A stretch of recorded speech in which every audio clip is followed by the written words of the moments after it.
हम सभी भाई बहन प्रेम से साधन करें। प्रेम एक भाव है जिससे सब अपना बन जाता है।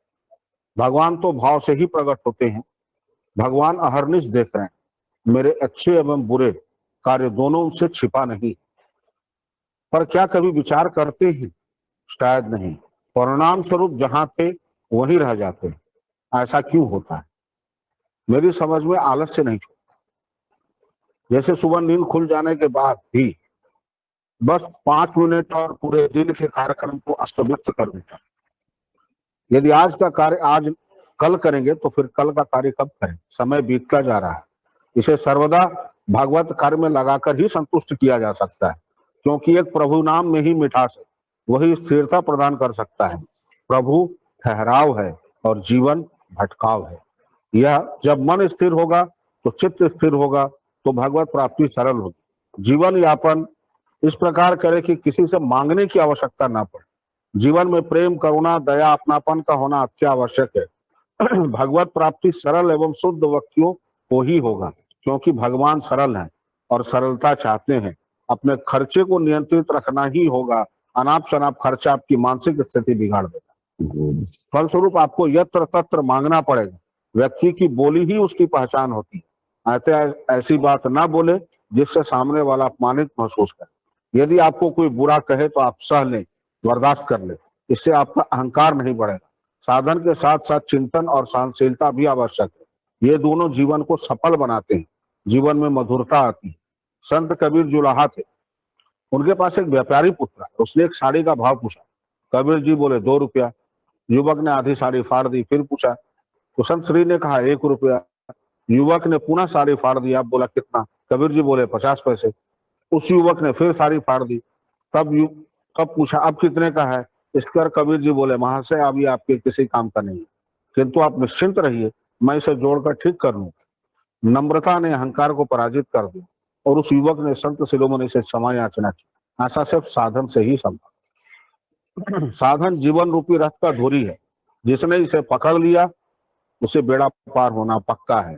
आज हम सभी दिखावा करते हैं, उसकी चर्चा करते हैं, पर साधन नहीं करते। इसलिए जीवन में निरसता है, संदेह है, क्रोध है, अहंकार है। गुरु नानक देव जी का एक भजन है, छोटा बने जो सो हरि पाए। तो क्यों ना छोटा बना जाए। जो काम सुई कर सकती है वो तलवार कभी सोच भी नहीं सकती। जैसे 1-1 रुपया करके लाख बनता है, उसी प्रकार छोटा छोटा जप आपको इस पार से उस पार पहुंचा देगा। ये मेरा मानना है। सर्वे भवन्तु सुखिनः।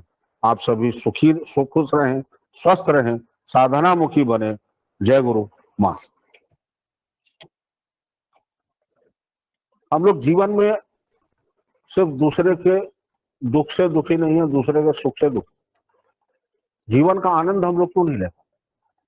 तनाव बहुत। यहाँ से चले घूमने के लिए, जाना है हिमाचल प्रदेश, बाल बच्चा सब टिकट कटाए, ट्रेन में फ्लाइट में बैठ गए। अब ट्रेन में बैठे हैं, ऐप खोल के देख रहे हैं कहाँ पहुंची कहाँ पहुंची। अगर ट्रेन लेट है तो थोड़ा लेट पहुंचे, घूमने ही ना निकले हैं। यात्रा का आनंद लीजिए। जिस जिस स्टेशन से ट्रेन हो रही है वहां के लोकल फूड का आनंद लीजिए। वहां जो जो लोग चढ़ते हैं उनसे बातचीत कीजिए, उनकी बातों का आनंद लीजिए, हंसी मजाक कीजिए, पहुंच जाइए। जब चले हैं तो पहुंचेंगे, और जिसको पहुंचना है उसको चलना पड़ेगा। तो हम लोग आनंद नहीं ले पाते। हम लोग दस्त की चिंता में दिमाग लगाए जा रहे हैं। अभी देखो 2 घंटा लेट हो गया, 2 घंटा 5 मिनट लेट हो गया। अरे भैया जब 2 घंटा लेट हुआ है तो 2 घंटा लेट पहुंचेगी। मोबाइल ऑफ कीजिए, जरा फेसबुक पे नहीं फेस टू फेस आ जाइए, लोगों के सम्मुख हो जाइए, थोड़ा मनोविनोद कीजिए, अपने भीतर के बचपना को निकालिए। क्योंकि आदमी दुखी तभी होता है जब वो बदौलत से ज्यादा पड़ा। जिस आदमी के अंदर में बचपन बचा हुआ है वस्तुतः वही जिंदा है।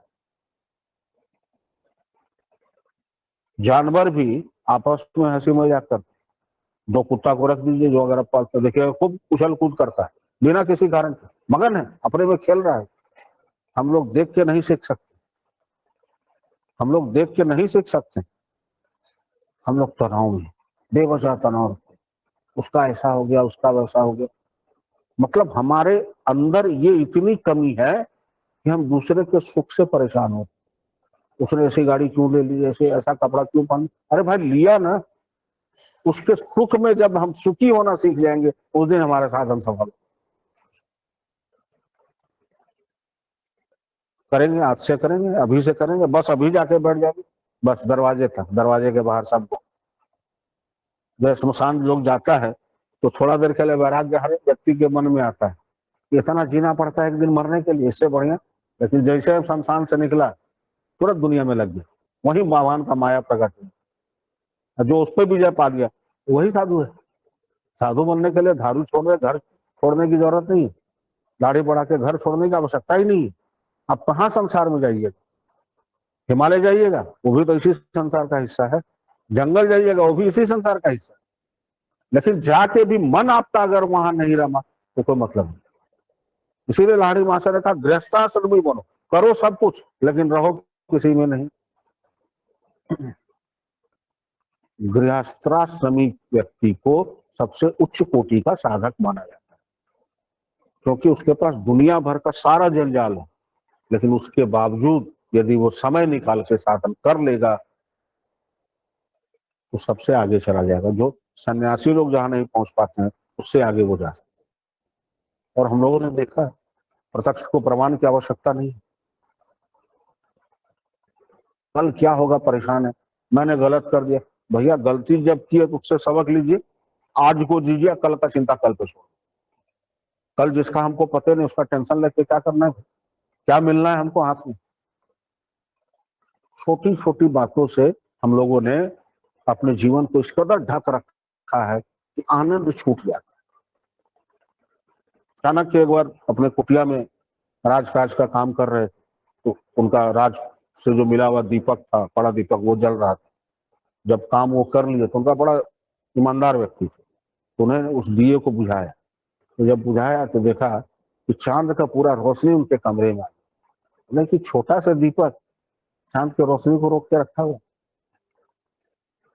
तो ही लिखा है एक छोटा सा अहंकार हम लोग को मिठास से, आनंद से, प्रेम से, अपनापन से दूर करके रखता है।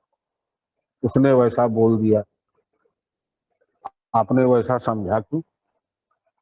उसके और भी तो कई मतलब हो सकते हैं, आप निगेटिव ही क्यों समझते? इसका मतलब है कि आपके अंदर में नकारात्मक ऊर्जा भरी पड़ी है। और आज अधिकांश लोगों को मैं देखता हूँ, अधिकांश लोगों को मैं देखता हूँ कि एक ही बात का एक पॉजिटिव मीनिंग भी हो सकता है, एक बिना मतलब का भी हो सकता है, एक निगेटिव मीनिंग भी हो सकता है। तो निगेटिव वाला ज्यादा पकड़ता है, उसके अंदर में धैर्य की, सहनशीलता की कमी है। वो अध्ययन नहीं करता, वो साधन नहीं करता, वो कहीं से जुटा हुआ नहीं है, किसी भी प्रकार भगवत नाम नहीं लेता। जरूरी नहीं कि वो क्रिया योगी हो, किसी न किसी प्रकार से भगवत का नाम लेता, वो नहीं लेता। उसका खान पान अस्त व्यस्त है, उसका जीवन शैली अस्त व्यस्त है। एक बात से इतना चीज का पता चलता, हमारा विचार ही भगवान को रख सकता है, भगवान को निकाल सकता है। कि कई के मन में भरत को राजा बनाने का विचार आया और राम के प्रति वैराग्य माने क्रोध आ गया, अहंकार आ गया, राम जी ने अयोध्या छोड़ दी जो उनकी जननी है, क्योंकि उन्होंने कहा जननी जन्मभूमि सर्वणा देवी गरिए, और राम जी वहां से निकल गए। सदियों बीत गया, कोई माया अपनी बेटी का नाम केकैया मंथरा आज भी नहीं रखती। आपका एक कर्म ने आपके नाम को गंदा कर, आपके एक विचार ने पूरे समाज को दे दिया कि भैया ऐसा तो नहीं बनना है। तो हम लोग कैसा बन रहे हैं? पढ़ो अच्छा लायक बनोगे, अच्छा मत बनाइए, सच्चा बनाइए, अच्छा अपने आप हो जाएगा। क्योंकि अच्छा होगा तो सच्चा होगा इसकी गारंटी नहीं, लेकिन यदि सच्चा होगा तो वो अच्छा अपने आप होगा, इसकी गारंटी। कहना सिर्फ इतना ही है कि जब तक चलेंगे नहीं पहुंचेंगे नहीं। रास्ते का कंकड़ है ये सब, क्रोध, ईर्ष्या, अपमान, अहंकार, ये सब रास्ते का कंकड़ है, इसको छोड़ के ही निकलना पड़े। जीवन का मजा लीजिए ना, काहे इसके रजिस्ट्री के चक्कर में पड़े। जिंदिए, जिए, रोज जिए, रोज कोशिश कीजिए कि एक आदमी को आज हम हंसाएं, रोज कोशिश कीजिए कि एक बात हम सीखें और उसको जीवन में अपनाएं। आप दुनिया को बदलने चलिएगा, आप बिगड़ जाइएगा। आप अपने आप को बदलिए ना, हो सकता है दुनिया आपको देख के बदले। आप दुनिया को नहीं बदल सकते, दुनिया अपने ढंग से चले। उसकी अपनी सोच है, अपनी जीवन शैली है, अपना तरीका है। और हम लोग क्रिया योगी हैं, हम लोग का अपना तरीका है। हम लोग का सिलेबस मालिक जी सेट कर दिए, और ये सुबह सुबह सिर्फ श्लोक पढ़िए नहीं, उसके मतलब को समझने का कोशिश कीजिए,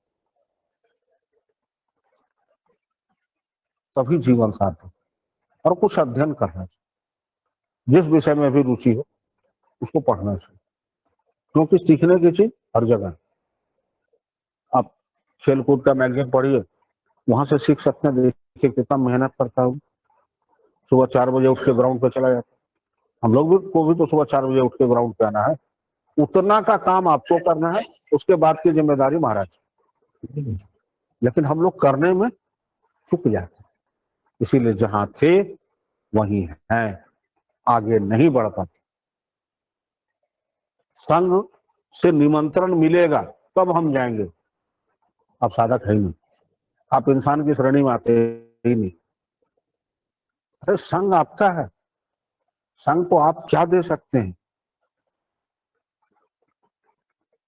संघ को हम क्या दे सकते हैं? वो दीजिए, आप अपना समय दीजिए और कुछ मत दीजिए। संघ को आप कुछ दे ही नहीं सकते। संघ अपने आप में इतना पूर्ण है कि आपके जीवन को पूर्ण कर दे। मेरी विनती आप सबों से बस इतनी है कि आज का आनंद, आज के काम को आज निपटा लीजिए।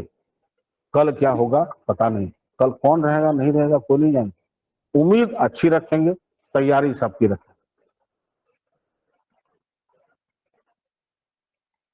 क्योंकि अगर जीवन आज का चला गया ना तनाव में, तो फिर बीपी होगा, शुगर होगा, और क्या क्या बीमारी हो जाएगा।